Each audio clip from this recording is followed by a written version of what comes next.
নিফো M21 একটি জনপ্রিয় portable multifunctional rechargeable light, যা মূলত ব্লগিং, ফটোগ্রাফি এবং ভিডিও কনফারেন্সিংয়ের জন্য ডিজাইন করা হয়েছে।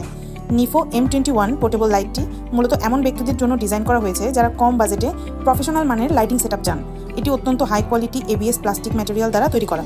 এটিতে উচ্চমানের কয়েক ডজন LED বিটস রয়েছে, যার ফলে এটি আপনাকে পর্যাপ্ত আলো দিতে সক্ষম। এতে থাকা টাইপ সি চার্জিং পোর্ট দ্রুত চার্জিং নিশ্চিত করে। এটি ফুল চার্জে হাই মুডে 1 থেকে 1.5 ঘন্টা জ্বলবে।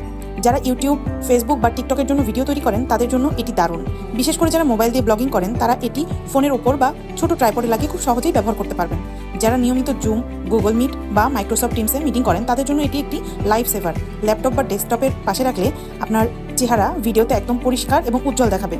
মেকআপ করার সময় বা মেকআপের টিউটোরিয়াল ভিডিও বানানোর সময় মুখের সূক্ষ্ম ডিটেলস ফুটিয়ে তুলতে এই লাইটটি সাহায্য করে। এর ন্যাচারাল হোয়াইট মোডটি স্কিন টোনকে আসল রঙে দেখাতে কার্যকর। যারা ইনডোরে প্রোডাক্ট ফটোগ্রাফি বা কাছ থেকে ছোট জিনিসের ছবি তুলতে পছন্দ করেন বা ছবি তোলেন, তারা অতিরিক্ত আলোর উৎস হিসেবে এটি ব্যবহার করতে পারেন।